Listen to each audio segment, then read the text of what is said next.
और बराती और घराती दोनों का आप लोगों ने कार्य किया। जब भी कथा में जन्मोत्सव या विवाहोत्सव हम लोग मनाते तो इसी प्रकार से बड़े ही धूमधाम के साथ में इतना उत्साह रहता है जितना अपने बेटे के विवाह में उत्साह रहता है उससे भी ज्यादा भगवान के विवाह में उत्साह होता है। शाम को हमने देखा ही आप लोगों ने बड़े ही धूमधाम के साथ में भगवान का विवाह उत्सव मनाया। पहला विवाह भगवान का रुक्मिणी के साथ में हुआ है। परीक्षित जी ने पूछा, गुरुदेव मैंने तो भगवान के विवाह के बारे में बहुत सारी बात सुनी है, एक सारी बात सुनी है, ये और भी सारे विवाह हुए इनके। आचार्य सुखदेव कहते हैं, राजन पहला विवाह तो भगवान का रुक्मिणी के साथ हुआ और दूसरा विवाह भगवान का जामवंती के साथ हुआ। राजर्षि परीक्षित ने कहा, गुरुदेव एक बात बताइए, ये जामवंती तो जाति की भालू थी ना, हाँ? और भालू की बेटी के साथ उन्हें भालुइन के साथ भगवान ने विवाह कैसे कर दिया? अरे भाई, जब आदमी न मिले ना, इंसान न मिले, तब पशुओं में जाना चाहिए। ऐसा भगवान ने क्यों किया? आचार्य सुखदेव कहते हैं, राजन इसके लिए एक कारण बन गया था। ऐसा कारण बना कि एक बार भगवान कलंकी चंद्रमा देख लिए थे। भादों महीने में चतुर्थी तिथि के दिन अगर चंद्रमा दिख जाए तो उस व्यक्ति को उस संवत्सर में, उस साल में कोई ना कोई कलंक जरूर लगता। अच्छा, वो जो कार्य वो न किया रहा हो ऐसा कलंक लग जाता है उसके ऊपर। इसलिए कलंकी चंद्रमा को लोग देखना पसंद नहीं करते। हमारी माताएं बहनें सब जानती हैं कि चंद्रमा को नहीं देखना चाहिए। तो भगवान भूल से चंद्रमा को देख लिए तो उनको तो लगा कि कुछ ना कुछ कलंक तो लगेगा ही, लेकिन अब हरि की इच्छा। एक दिन एक सत्राजित नाम का राजा था, उसने भगवान सूर्य की बड़ी उपासना की। भगवान सूर्य प्रकट हो गए, अरे भाई आपने हमारी इतनी उपासना की, बताओ क्या चाहिए? तो उसने कहा, नहीं बस महाराज आपका दर्शन ही करना चाह रहा था। तो सूर्य नारायण भगवान ने प्रसन्न होकर के उसको एक हार दिया, जिस हार का नाम था स्यमंतक मणि। वो गले में पहना जाता था, उसका नाम था स्यमंतक मणि। अरे महाराज, जब उस मणि को जब धारण किया सत्राजित ने तो सूर्य के समान चमकने लगा। अब जिधर जाता था लोग समझते कि साक्षात सूर्य नारायण भगवान आ रहे। एक बात बताओ, इस कथा को जो लोग श्रवण करते हैं उनको कलंक नहीं लगता है। भागवत में ये प्रमाण है। इस कथा को श्रवण करना चाहिए बड़े ध्यान से। स्यमंतक मणि की कथा को तो लोग सुनते हैं। अच्छा, जो लोग भूल से चंद्रमा देख भी लेते हैं वो लोग इस कथा को जरूर सुनते हैं। कई लोग तो फोन करके कहते हैं, महाराज जी वो स्यमंतक मणि वाली कथा सुना दीजिए, तो उनको 10 मिनट में सुना देते हैं। और कुछ लोग भागवत खोल करके दसम स्कंद में स्यमंतक मणि की कथा है तो उसको पढ़ भी लेते हैं। तो अब सत्राजित नाम का जो राजा था, एक दिन उधर से जा रहा था तो ग्वाल वालों ने जाकर के भगवान से कहा, महाराज लग रहा है आज साक्षात सूर्य नारायण भगवान आपसे मिलने आ रहे हैं। कन्हैया ने कहा, नहीं नहीं, ये सूर्य नारायण नहीं है, ये सत्राजित है। इसने भगवान सूर्य की उपासना करके स्यमंतक नाम की मणि प्राप्त की है। और इस मणि की विशेषता यह है कि ये प्रतिदिन 8 बार सोना उगलती है। 8 बार सोना। और सोने की बात आई तो याद आ गया ना, तो हमारे जजमान जी का एक नाती है छोटा सा, कल उसका मुंडन संस्कार था तो विंध्याचल में जाकर के लोग मुंडन कराए। तो उस बच्चे की नानी ने उसको एक सोने की चैन पहनाई। अब वो आकर के कहीं खेल रहा था यहाँ पर और कहीं गिर गया कि किसी ने खींच लिया। तो अभी उस बच्चे की माँ हमसे बोल रही थी कि महाराज अब कोई पाया होगा तो देगा है नहीं है? लेकिन और कोई कहेगा भी नहीं कि मेरे पास है। अगर कोई लिया भी होगा और खेल रहा था, कूद रहा था, अब किसके पास है, किसने खींच लिया। तो मैंने बताया था ना कि सोना का खोना भी अच्छा नहीं होता है और सोना को पाना भी अच्छा नहीं होता। अगर सोना खो जाए तो समझिए कि कहीं ना कहीं से हमारे कार्य में कहीं से त्रुटि हुई, भगवान रुष्ट हो रहे हैं। और कोई सोना पा जाए तो भागवत में कलयुग ने सोने में निवास मांगा था। तो जो सोना इस तरह से होता है, कहीं से पाया जाए तो सोने में कलयुग का निवास जरूर होता है, कहीं ना कहीं से जरूर निकल जाता है। तो महाराज वो जो सेवंतक मणि थी ना, ये 8 बार सोना रोज देते थे। अब एक दिन भगवान ने सत्राजित को बुला करके कहा, महाराज भाई आपके पास तो ढेर सारा सोना इकट्ठा हो गया होगा, कुछ दिन के लिए इस मणि को आप उग्रसेन महाराज को दे दीजिए, जो मथुरा के राजा हैं। अरे भाई वो तमाम गौओं की सेवा करते हैं, तमाम संतों की सेवा करते हैं, पूजा पाठ यज्ञ कर्म करते हैं, कुछ दिन उनको दे देंगे ना तो उनके कार्य में लग जाएगा। सत्राजित ने मना कर दिया, नहीं नहीं, इतनी तपस्या करके तो हमने सूर्य से मणि प्राप्त की है और ऐसे ही हम दे देंगे, हम नहीं देंगे। अब दूसरे दिन उसका छोटा भाई प्रसेन उस मणि को धारण करके घोड़े पर बैठकर जंगल में गया। तो किसी शेर ने देखा तो घोड़े सहित प्रसेन को मार करके उस शेर ने मणि को अपने हाथ में ले लिया। तो घोड़ा शेर को खुश हो रहा था, अरे महाराज हमको तो ये मणि मिल गई। अब उस शेर मणि लेकर जा रहा था, तब तक उधर से जामवंत जी आ रहे थे। जामवंत जी ने देखा, अरे तो इतना सुंदर मणि ये शेर कहाँ से पा गया। तो जामवंत जी ने उस शेर को मार करके मणि स्वयं ले ली। और जामवंत जी की एक बेटी थी जिसका नाम था जामवंती।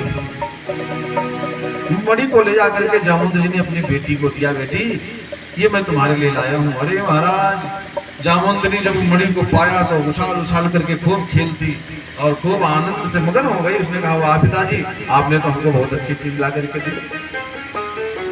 अब इधर भगवान को कलंक लग गया। सत्राजित ने कहा कि द्वारकाधीश ने ही मणि को मांगा था, मैंने मना कर दिया, वही कुछ गड़बड़ किए होंगे हमारे भाई को गायब करके और उन्होंने ही मणि लिया होगा।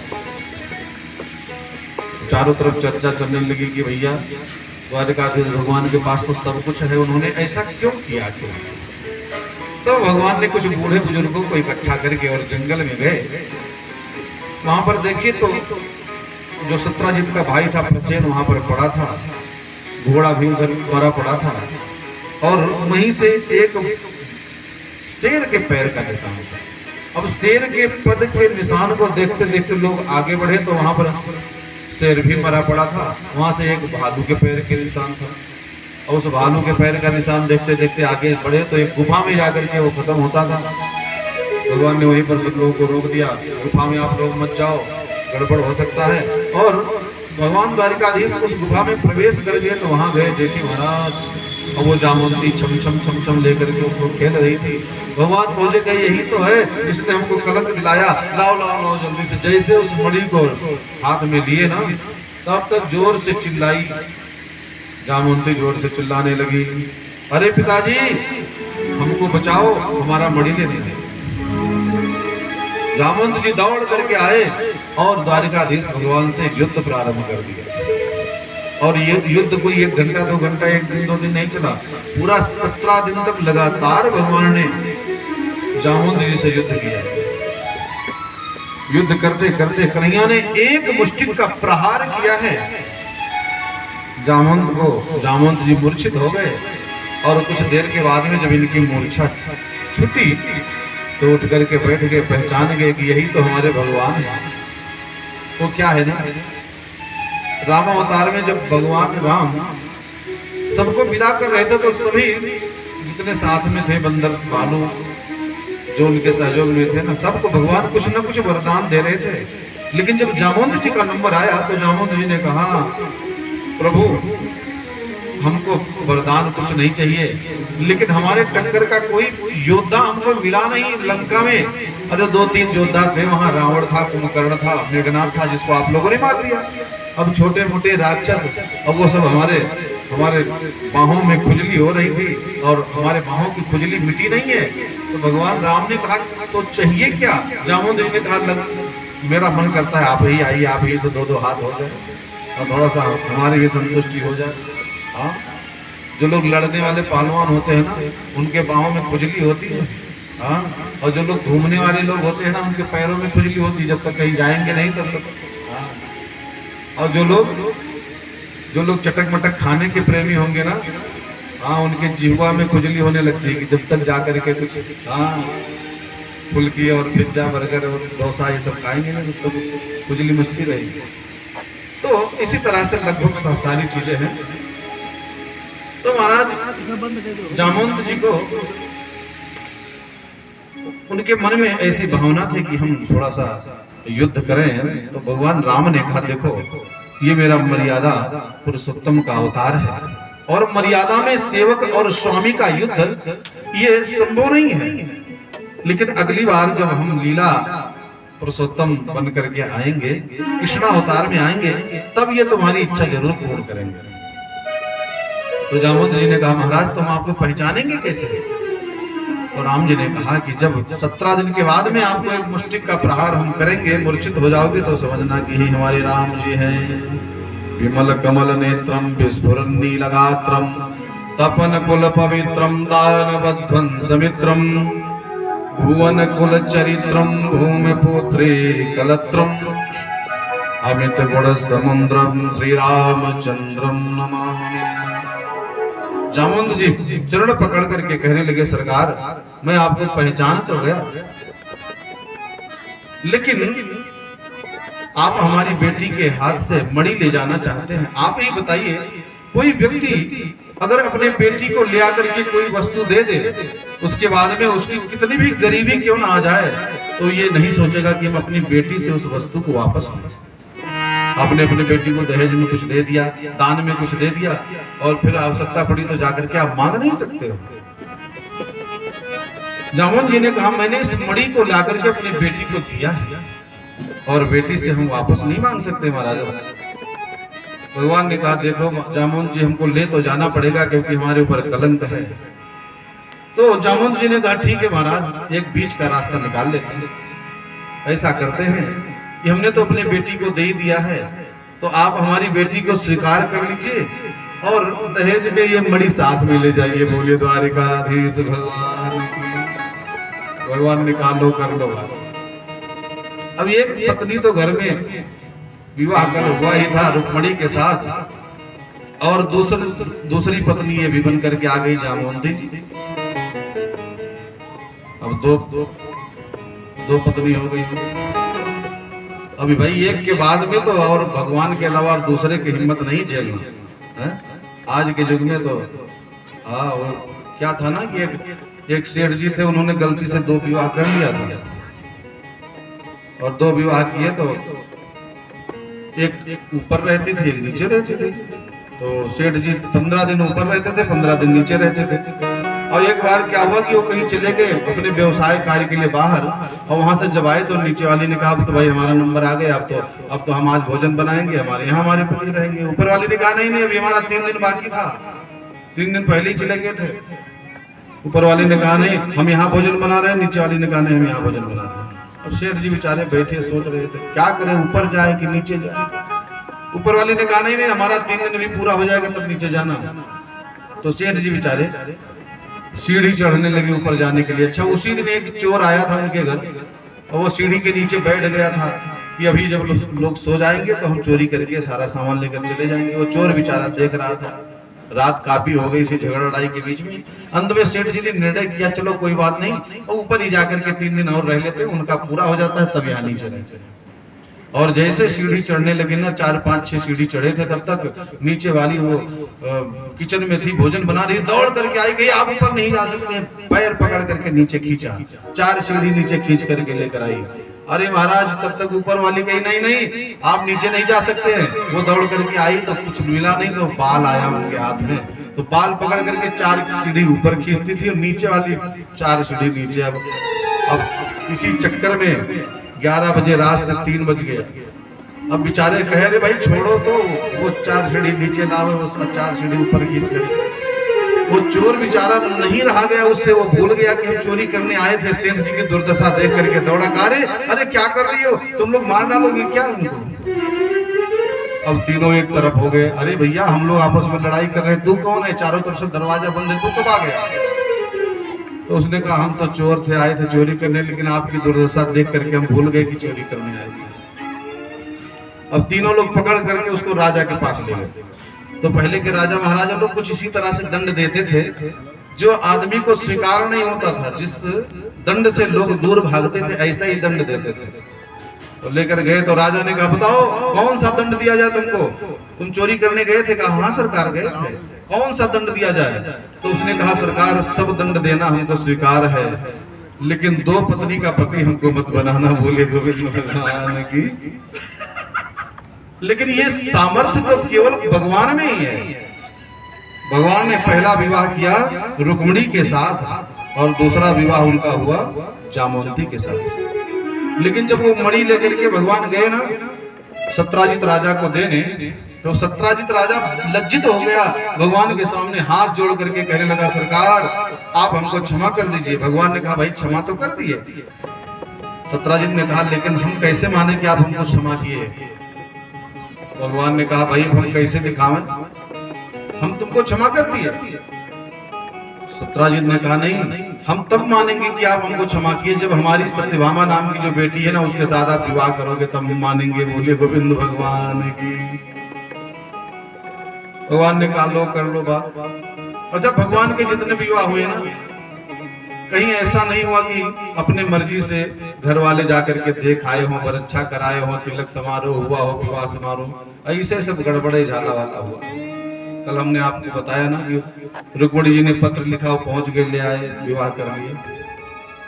तो तीसरा विवाह भगवान का सत्यभामा के साथ में हुआ। एक बार भगवान सुदूर जंगल में यात्रा कर रहे थे, तो देखे कि वहां एक सुंदर लड़की बैठ करके तपस्या कर रही थी। तो कन्हैया ने अर्जुन को भेजा कि भैया अरे भाई इस जंगल में ये कौन कन्या है बैठ करके तपस्या कर रही है? तो अर्जुन जाकर के पूछने लगे देवी आप कौन हैं, आपका क्या नाम है? उसने कहा मेरा नाम कालिंदी है, मैं जमुना जी हूँ, जंगल में बैठ करके तपस्या कर रही हूँ क्योंकि द्वारिकाधीश हमारे पति बने। तो अर्जुन महाराज ने कहा अच्छा वो अगर पति मिल जाए तो आप तपस्या करना छोड़ दो? कि हाँ हाँ बस हमारा तो लक्ष्य यही है। बोले मैं साथ में ले आया हूँ। तो कालिंदी के साथ भगवान ने चौथा विवाह किया। बोलिए गोविंद भगवान की। पांचवा विवाह भगवान का मित्र वृंदा के साथ हुआ। छठवां विवाह भगवान का सत्या के साथ हुआ। सातवां विवाह भद्रा के साथ में। आठवां विवाह भगवान का लक्ष्मणा के साथ में। ये भगवान की 8 पटरानियां हैं। अब देखिए भाई, अब इसी तरह से भगवान ने 16,108 विवाह किया है। अब इसी तरह से गिनाने में तो बहुत समय लगेगा। एक भौमासुर नाम का दैत्य था, तो वो क्या करता था कि छोटे छोटे राजाओं के यहाँ जाकर के उनको मार करके उनकी कन्या को ले आकर के अपने यहाँ जेल खाने बंद कर देता था। अच्छा उसको ये पता था कि 16,108 के साथ विवाह करने से हमारे सामने कोई विजय नहीं प्राप्त कर सकता, हम विश्व विजेता हो जाएंगे, हमको बहुत सारी उपलब्धियां प्राप्त हो जाएंगी। तो उन सब चीजों के कारण वो 16,100 कन्याओं को अपने यहाँ कैद करके रखा था। 8 की कमी थी, वो खोज रहा था कि 8 और आ जाए तो 16,108 से विवाह करें। भगवान को पता चला, भगवान ने जाकर के भौमासुर के ऊपर आक्रमण कर दिया और उसको मार करके और सभी कन्याओं को मुक्त कर दिया। कन्याओं को मुक्त किया, कन्याओं से कहा देवियों अब तुम अपने अपने घर जाओ।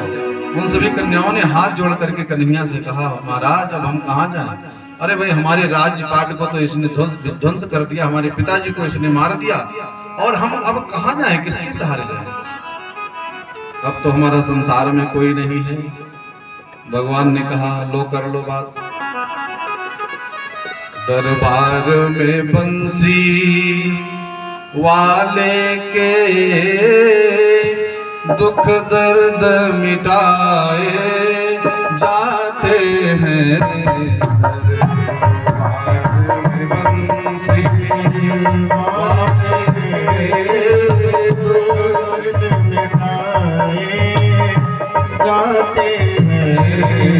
दरबार में बंसी वाले के दुख दर्द मिटाए हर बार में बंसी वाले के दुख दर्द मिटाए जाते हैं। दुनिया के सताए लोग यहाँ सीने से लगाए जाते हैं। दुनिया के सताए लोग यहाँ सीने से लगाए जाते हैं। दुनिया के सताए लोग यहाँ सीने से लगाए जाते हैं। दुनिया के सताए लोग यहाँ सीने से लगाए जाते हैं। उन सब 16,100 कन्याओं ने भगवान से निवेदन किया, महाराज मैंने तो सुना है कि आपके दरबार में सबको शरणागति मिलती है। हम इतनी संख्या में कहीं भी जाएंगे तो समाज में बहुत बड़ी विकृति उत्पन्न हो जाएगी। अब आप ही के शरण में है प्रभु, आप तो शरणागत वत्सल हैं। आपके शरण में कोई आए और वापस चला जाए। भगवान ने कहा ठीक है, ज्यादा बात न करो, चलो कोई बात नहीं। सबको लेकर के आए। 16,100 के साथ में भगवान ने एक साथ विवाह किया है। बोले द्वारिकाधीश भगवान की जय हो। अच्छा, सबसे बड़ी बात यह है ना कि भाई विवाह की जहां तक बात है तो विवाह का एक समय होता है, एक उम्र होता है। ब्याह के चाह उठे मन में तो 15, 20, 25 में कीजिए। 25 वर्ष तक के विवाह करने का सही समय। अब तो लोग 40 साल 45 साल तक हो जाते, तब तक विवाह करते रहते हैं।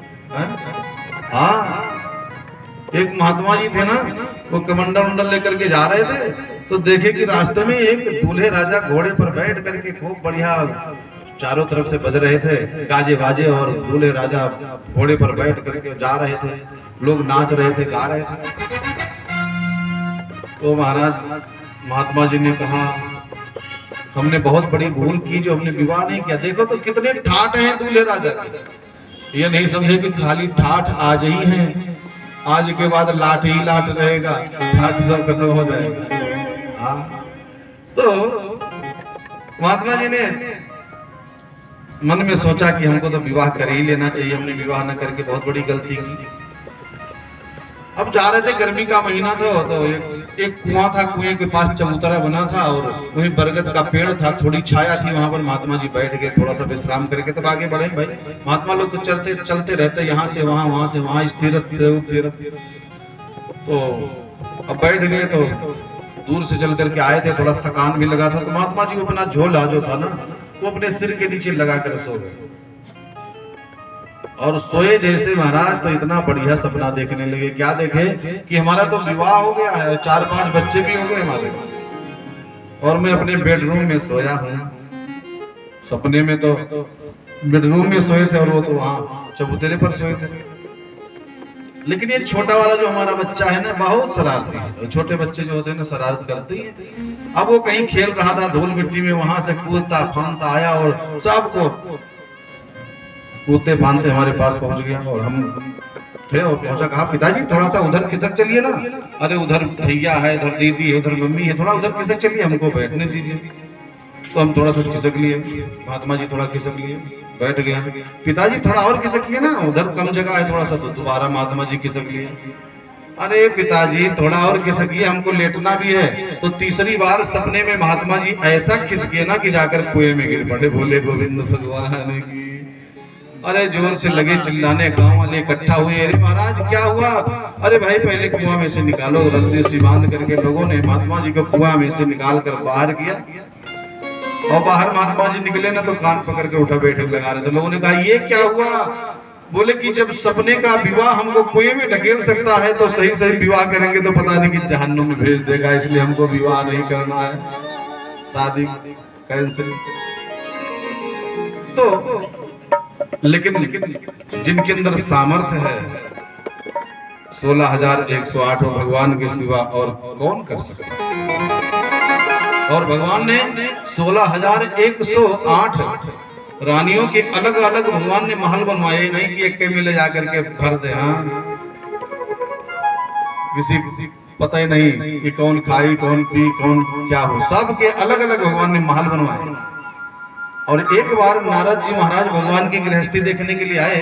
नारद जी ने सोचा देखो तो इनके सबको भगवान कैसे संतुष्ट करते हैं। और नारद जी अपनी पीड़ा उठाए, श्रीमन नारायण नारायण हरि हरि, श्रीमन नारायण नारायण हरि हरि, श्रीमन नारायण नारायण हरि हरि, श्रीमन नारायण नारायण हरि हरि, भजमन नारायण नारायण हरि हरि, भजमन नारायण नारायण हरि हरि, भजमन नारायण नारायण हरि हरि, भजमन नारायण नारायण हरि हरि, श्रीमन नारायण नारायण हरि हरि, श्रीमन नारायण नारायण हरि हरि, श्रीमन नारायण नारायण हरि हरि, श्रीमन नारायण नारायण।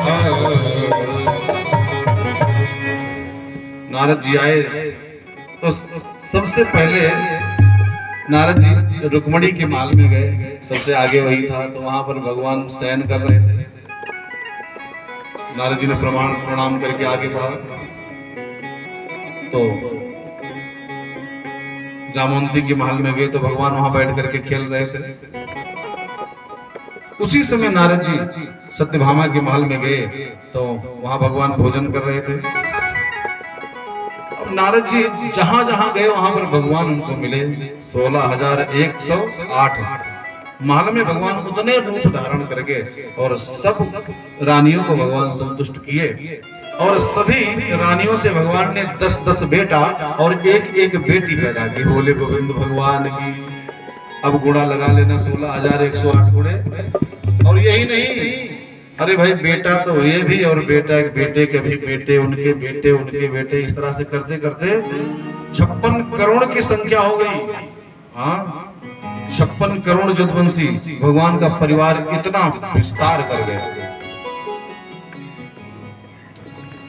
तो अब भगवान के परिवार को विचरण करने दें और हम और आगे कथा बढ़ाते हैं।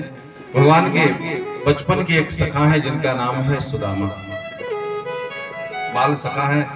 मैंने कथा में आप लोगों को निवेदन किया था ना कि जब सांदीपन गुरु के यहाँ भगवान शिक्षा ग्रहण करने गए थे तो वहां पर भगवान की मित्रता सुदामा जी से हुई थी।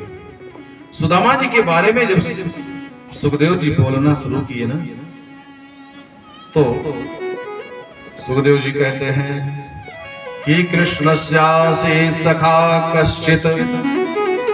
व्यास जी महाराज ने नाम नहीं लिया, नाम लेने का हिम्मत नहीं पड़ा कि नाम ले, क्योंकि परम भागवत है सुदामा जी। भागवत नहीं, परम भागवत। नाम लेने का हिम्मत नहीं पड़ा। उन्होंने लिखा कि कृष्णस्यासि सखा कश्चित ब्राह्मणो ब्रह्मवित्तमा। एक होते हैं ब्राह्मण, एक होते हैं ब्राह्मणों में जो उत्तम वर्ग के ब्राह्मण होते हैं। पहले पंक्ति पावन लोग होते थे ना, किसी के यहाँ पानी तक नहीं पीते थे। अब मत पूछिए महाराज, अब तो होटल में बैठ करके कचौड़ी पकौड़ी तो ठीक है सब लोग खाते हैं। और मैं गोरखपुर के ही एक ऐसे मोहल्ले में गया तो वहां पर भागवत के अंतिम दिन ये हुआ कि भाई 12 ब्राह्मणों का भोजन कराया जाए और ऐसे ब्राह्मण लेकर के आइए जिनके घर में शाकाहारी भोजन बनता हो। लोगों ने कहा महाराज यहाँ पर ऐसा कोई ब्राह्मण है ही नहीं जिनके घर शाकाहारी भोजन बनता हो, सब लोग सर्वाहारी हैं। बहुत पीड़ा हुई, बहुत कष्ट हुआ कि ब्राह्मण के घर में कहने के लिए हम तिवारी जी हैं, हम शुक्ला जी हैं, हम पांडे जी हैं, मिश्र जी हैं, हम शुक्ल जी हैं, और आपके घर में अगर नॉनवेज बनता है तो आप ब्राह्मण तो है ही नहीं, ब्राह्मण कहने के आप काबिल नहीं है। अरे भाई ब्राह्मण तो रावण भी था ना, है? रावण के लिए कहा गया उत्तम कुल कुलस्त करनाति। उत्तम कुल का ब्राह्मण था महाराज, कुलस्त का नाती और महाराज विश्रवा का बेटा रावण।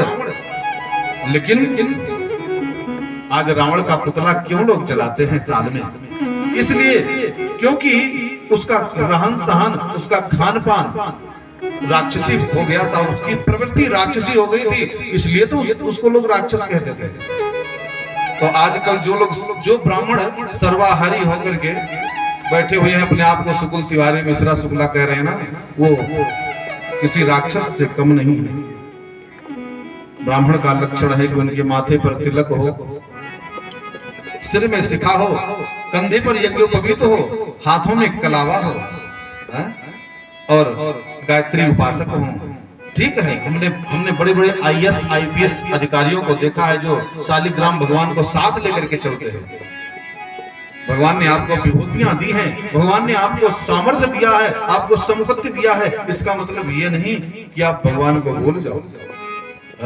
हमने देखा है तमाम ऐसे लोग बड़े बड़े उच्च पद पर बैठे हुए IAS IPS PCS के अधिकारी लोग लड्डू गोपाल भगवान को साथ रखते हैं, उनको भोग लगा करके तब भोजन करते हैं। ऐसे लोगों के संतान संस्कारी होते हैं, ऐसे लोगों का वंश आगे वृद्धि करता है। अगर आप राक्षसी वृत्ति को अपनाएंगे तो आपके बच्चे भी उसी मार्ग पर चलेंगे। पता चलेगा कि एक पीढ़ी के बाद में सर्वनाश हो जाएगा, ज्यादा दिन चलेगा नहीं हो। ऐसा भागवत में और शास्त्र में वर्णन है। तो सुदामा जी महाराज के बारे में कहा गया कि कृष्णस्यासि सखा कश्चित ब्राह्मणो ब्रह्मवित्तमः।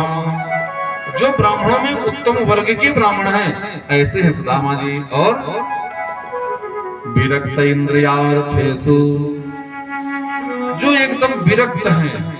अब विरक्त का मतलब ये नहीं कि केवल घर परिवार छोड़ दिया जाए और कह दे हम विरक्त हैं। जो अपने इंद्रियों को अपने वश में किए हुए हैं, बिना उनके आदेश के उनकी इंद्रियां इधर उधर भटक नहीं सकती हैं। ऐसा नहीं कि जिह्वा कहे कि हमको चाट खाना है तो हम जिह्वा को ले जाकर के चाट खिलाएं, उसको खोल के खिलाएं।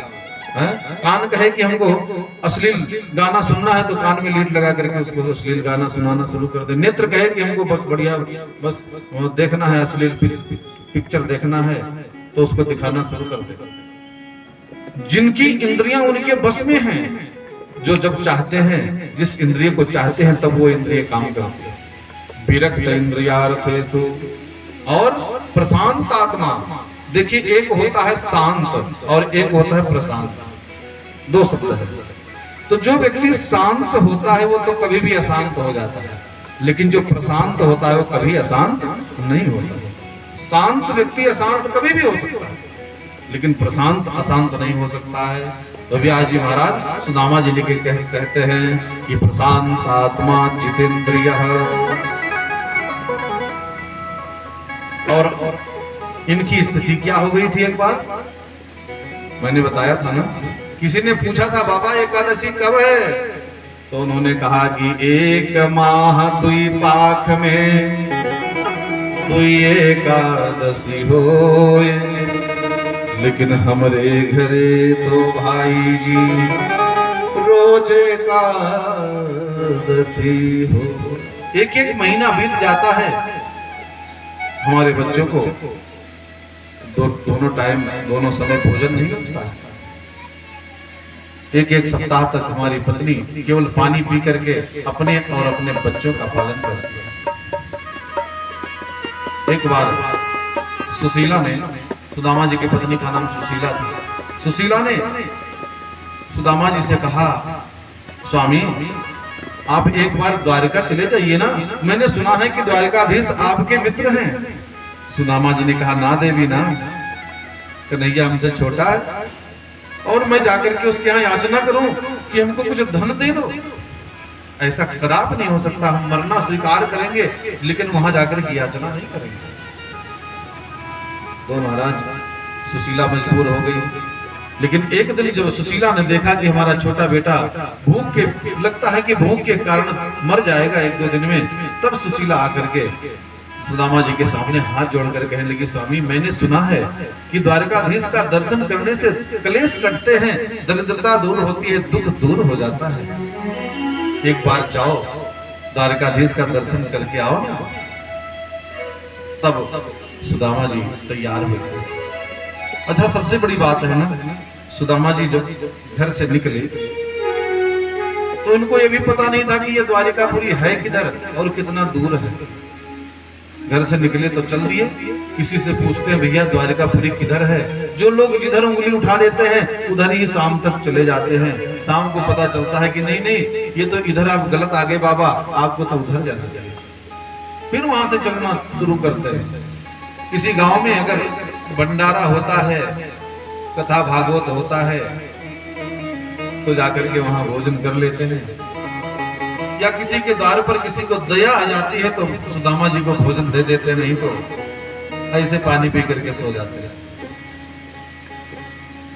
सुदामा जी चलते चलते उनके पैरों में छाले पड़ गए। यही नहीं, भूख और प्यास दोनों सहन करके, दोनों बर्दाश्त करके सुदामा जी भगवान से मिलने के लिए जा रहे हैं। कि भूख लगती है, प्यास लगती है। सुदामा जी जब चलते चलते हार गए ना, एक जगह बैठ करके सुदामा जी भगवान को निवेदन किए, प्रभु भूख लगती है, प्यास लगती है, अब तो जिंदगी उदास लगती है। कैसे आऊं मैं द्वारिका तेरी ऐ मोहन, अब तो आस भी निराश लगती है। अब तो मुझको आशा भी नहीं है कन्हैया कि हम तुम्हारे द्वारिकापुरी पहुंच भी पाएंगे, क्योंकि अब हमको तो आस भी निराश लगने लगी। और चलते चलते शाम का समय था, एक नदी के किनारे पहुंचे। अब नदी में नाव की व्यवस्था थी नहीं, और नाविक जो था वो अपना अपने घर चला गया था। सुदामा जी सोचे कि अब उस पार कैसे जाएं। भगवान ने सोचा आज हमारे सुदामा को इसी नदी के किनारे रहना पड़ेगा। कोई हिंसक जीव आकर के कहीं इनको खा न जाए, इनको क्षति न पहुंचा दे, इसलिए भगवान स्वयं नाविक बन करके, केवट बन करके नैया लेकर के वहां पहुंच गए। बोले द्वारिकाधीश भगवान की। अरे भाई, किसी को उस पार चलना है। सुदामा जी ने कहा, अरे भैया केवट, हमको उस पार चलना तो है, लेकिन मेरे पास पैसे नहीं है, हमारे पास उतराई नहीं है। केवट ने कहा, कोई बात नहीं, हमको उस पार चलना ही है, चलो हम उस पार छोड़ देते हैं। आप बहुत अच्छे हो केवट भैया। और जब सुदामा जी नाव में बैठे ना, तो केवट रूपी भगवान बार बार कुछ न कुछ ऐसे बोल जा रहे हैं, कुछ न कुछ बोलते थे। सुदामा जी ने कहा, भैया केवट एक बात कहूं, बुरा मत मानना।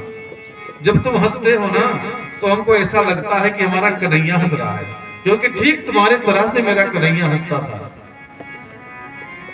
केवट कहते हैं, अरे क्या बात करते हो बाबा, कहाँ वो द्वारिकाधीश और कहाँ हम साधारण ये नाव के नाविक, हम कहाँ वहां पहुंच सकते हैं।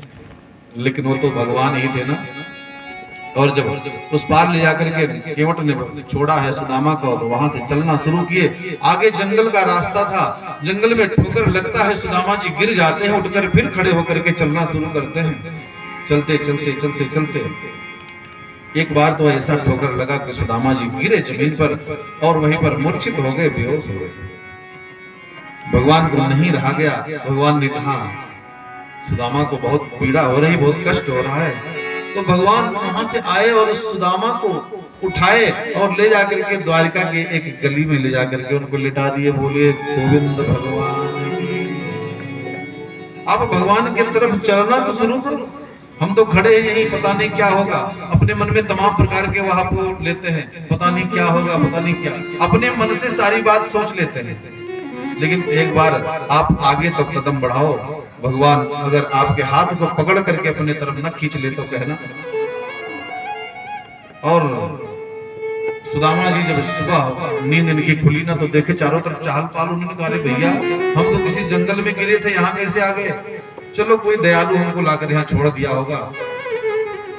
और जब उठ करके पूछने लगे, भैया ये द्वारिकापुरी किधर है? लोगों ने कहा, बाबा द्वारिकापुरी यही है, किसके घर जाना है? बोले हमको कन्हैया के घर जाना है। लोगों ने कहा सावधान बाबा, आपको पता नहीं है, कन्हैया इनका नाम बचपन में था, अब इनका नाम है श्री कृष्णचंद्र द्वारिकाधीश जी महाराज। ना आप श्री लगाए ना श्रीमान लगाए, यहाँ के राजा हैं और आप ऐसे कह रहे हो कन्हैया के घर जाना है। दोबारा इस बात को मत बोलना। सुदामा जी ने कहा भैया कन्हैया तो हमारा बचपन का सखा है ना, हम तो कान पकड़ करके पीठ पर बैठते थे, वो घोड़ा बनता था तो हमको लेकर चलता था।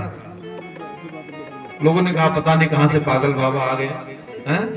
ये अनाप शनाप की बात करते हैं, किधर जाना है आपको? लोगों ने कहा कि किसके घर जाना है?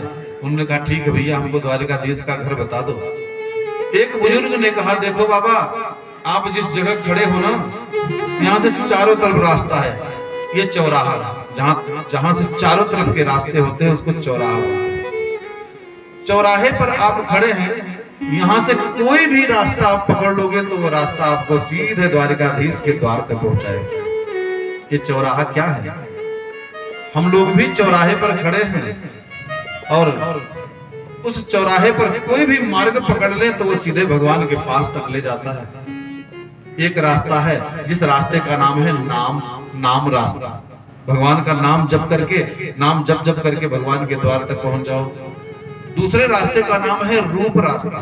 भगवान के रूप का, श्री विग्रह का चिंतन करो। मैंने कथा में निवेदन किया था ना कि वो सेठ जी केवल भगवान के स्वरूप का चिंतन करके और खीर बना करके खिला रहे थे और भगवान उनको दर्शन दिए। तो दूसरा है रूप रास्ता और तीसरा है लीला। भगवान की लीलाओं को जैसे आप लोग बैठ करके सुन रहे हैं ना, भाई ठीक है, आज दिन में कथा हुई, आप लोगों की संख्या कम है, कोई बात नहीं, लेकिन श्रोता जितने हो, एक हो, दो हो, पांच हो, जितने श्रोता हो, सुनने वाले हो, तो पता चला मोबाइल आए लेकिन उधर भाग गए, उनको मन में तनाव मचा हुआ है, कहीं बच्चा घर पर स्कूल गया होगा कि नहीं गया होगा। ठीक है, अगर भगवान के चरण में बैठे हैं तो भगवान आपके सब काम को, इधर उधर के सभी काम को करता होगा, कोई बिगड़ने नहीं देगा। एक बार विश्वास करके तो देखो। तो भगवान के यहाँ जाने के चार मार्ग हैं, नाम, रूप, लीला और धाम।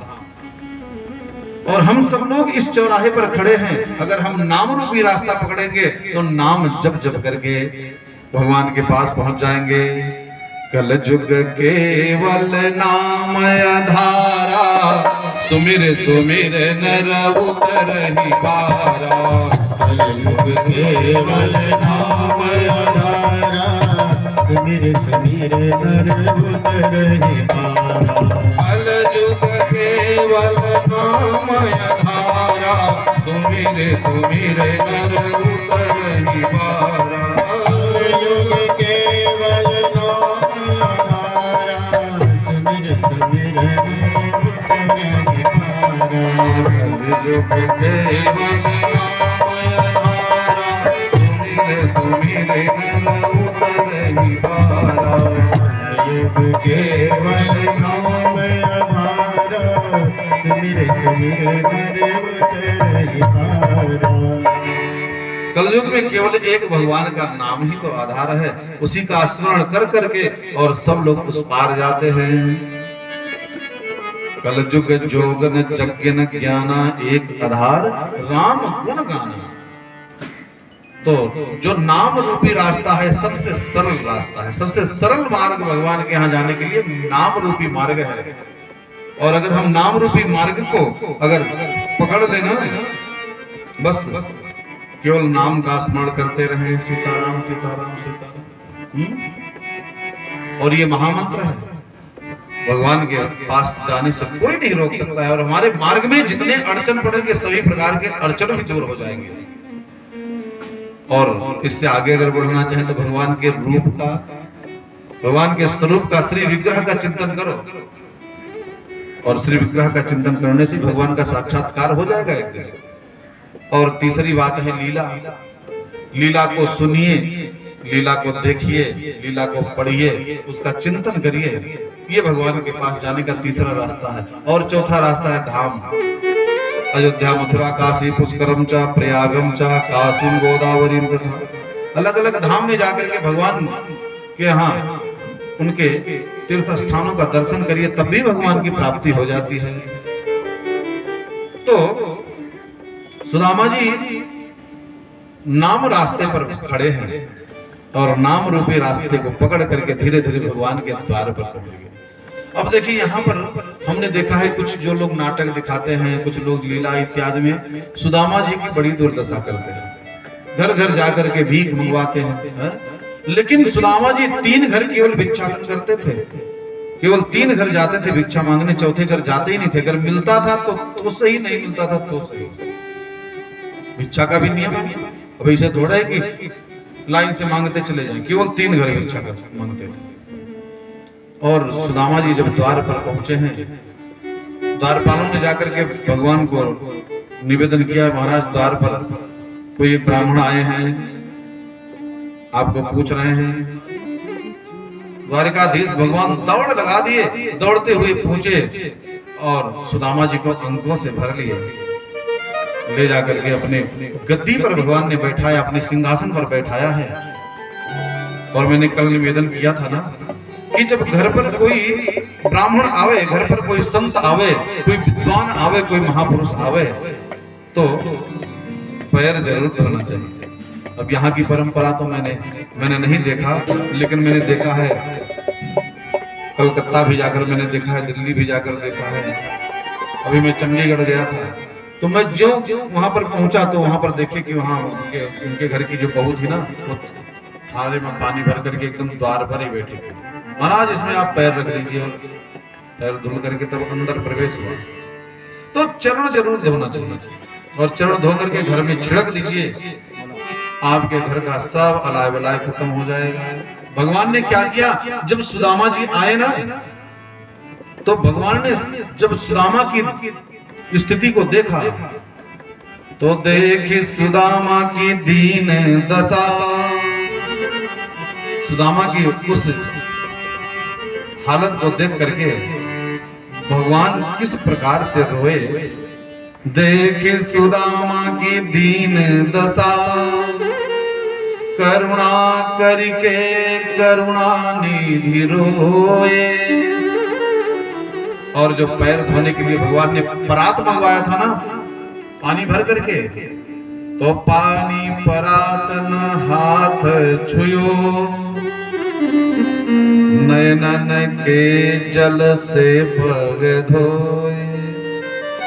भगवान ने अपना मस्तक सुदामा के चरण पर रख दिया और नीचे अपना हाथ रख दिया, और आंखों से जो गंगा प्रवाहित हुई, आंखों से जो अश्रु की धारा प्रवाहित हुई, भगवान ने उसी अश्रु धारा से सुदामा जी के चरण धोए।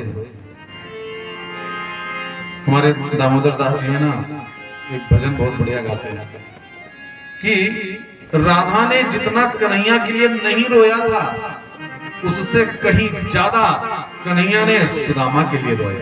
जितना राधा रोई रोई कान्हा के लिए, कन्हैया उतना रोया रोया सुदामा के लिए। हम चाहेंगे 2 लाइन आप सुना दे, फिर आगे बता। बोलिए द्वारिकाधीश भगवान की जय।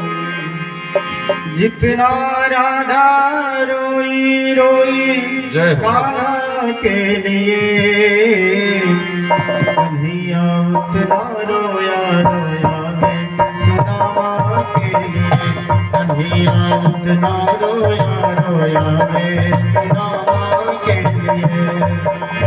जितनी राधा रोई रोई कान्हा के लिए, जितनी राधा रोई रोई कान्हा के लिए, कन्हैया उतना रोया रोया है सुदामा के लिए। कन्हैया उतना रोया रोया है सुदामा के लिए।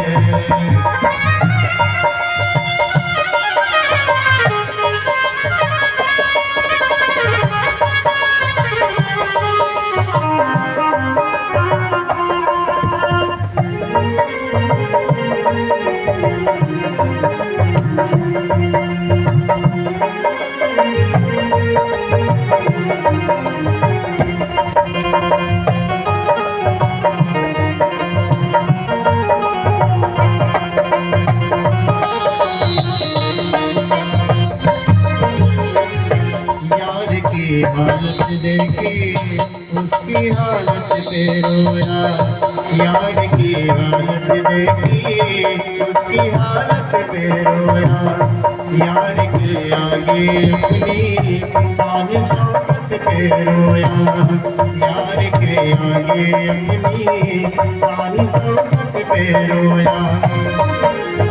ऐसे तड़पा जैसे समा परवाने के लिए, ऐसे तड़पा जैसे समा परवाने के लिए, कन्हैया उतना रोया रोया है सुदामा के लिए, कन्हैया उतना रोया रोया है सुदामा के लिए।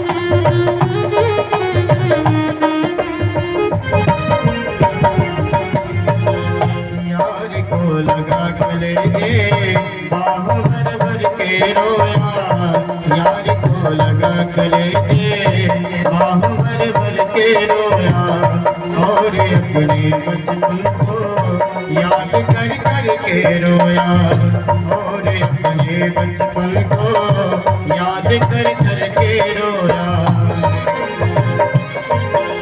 ये ऋण कायन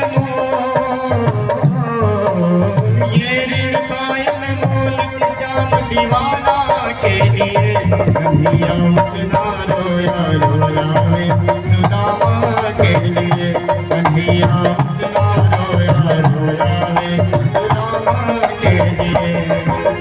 जितनी राधा रोई रोई कान्हा के लिए, जितनी राधा रोई रोई कान्हा के लिए, कन्हैया उतना रोया रोया है सुदामा के लिए, कन्हैया उतना रोया रोया है सुदामा के लिए।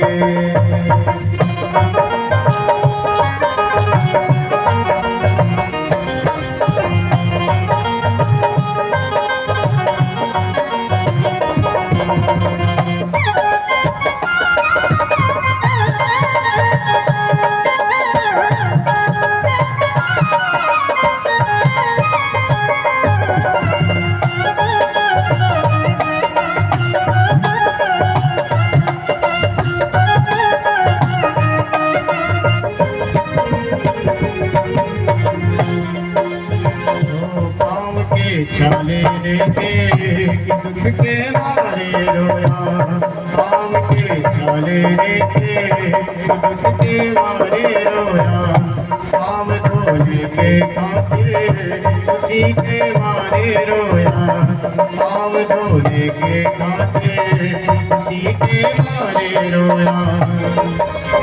ये भरपाई बस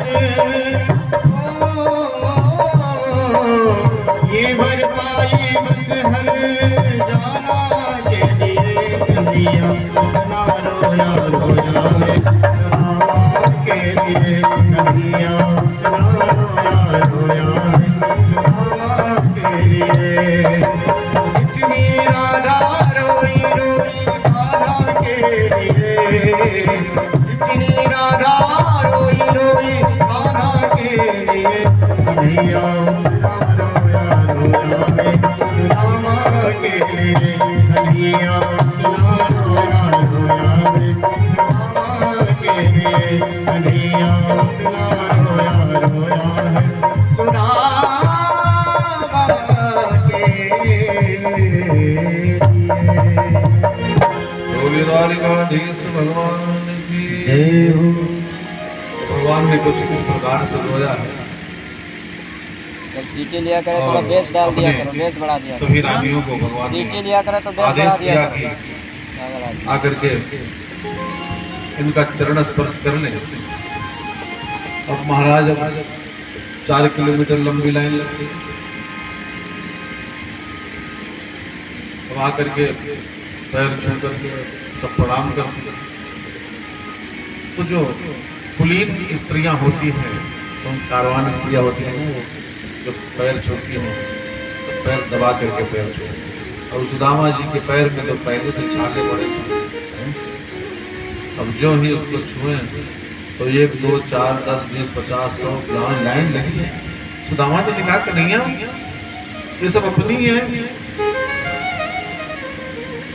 कन्हैया ने कहा सब अपनी है, लेकिन इतनी लंबी लाइन, ये तो पैर छूते छूते अब दबा क्या रही है और दर्द भी हो जाए।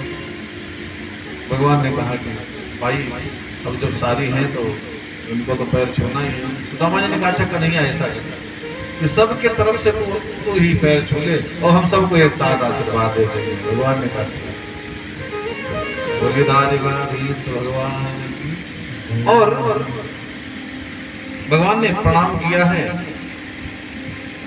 सुदामा जी साथ में बैठे थे, कुछ बचपन की बातें याद करके दोनों लोग आपस में कुछ कौतूहल किए, लेकिन भगवान को इस बात की चिंता थी कि वहां पर सुशीला भाभी बहुत परेशान है, जल्दी से इनको वहां पर पहुंचाएं।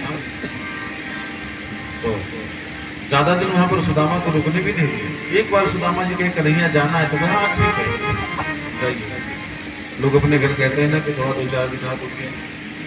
सुदामा जी ने कहा कन्हैया कितना निष्ठुर हो गया है, कितने दिनों के बाद में तो थोड़ा सा अच्छा खाने पीने को मिला और उसके बाद भी एक बार में ही स्वीकृति दे दिया कि नहीं जाओ। और सुदामा जी जब चलने लगे ना द्वार तक पहुंचे तो कन्हैया ने बुलाया, सुदामा जी आप कुछ बोल गए? नहीं डाला, हमने कुछ बोला नहीं। भगवान ने कहा आप भूल गए हैं ना, आप जो कपड़ा पहन करके आए थे उसको मैंने धुलवा करके सुखवा करके रखवा दिया। आप जो पहन कर जा रहे हैं हमारे पीताम्बर हैं। सुदामा जी ने कहा कि देखो भाई ये तो इतना बड़ा कंजूस भी हो गया, कृपण भी हो गया, इसके इतना सारा राजपाट है उसके बाद में इस पीताम्बर के लिए, लेकिन उसके पीछे भी कारण था। सुदामा जी अपना वस्त्र पहन लिए, कहने लगे बचपन का सखा है, बचपन का मित्र है, इसके मन में क्या भाव है।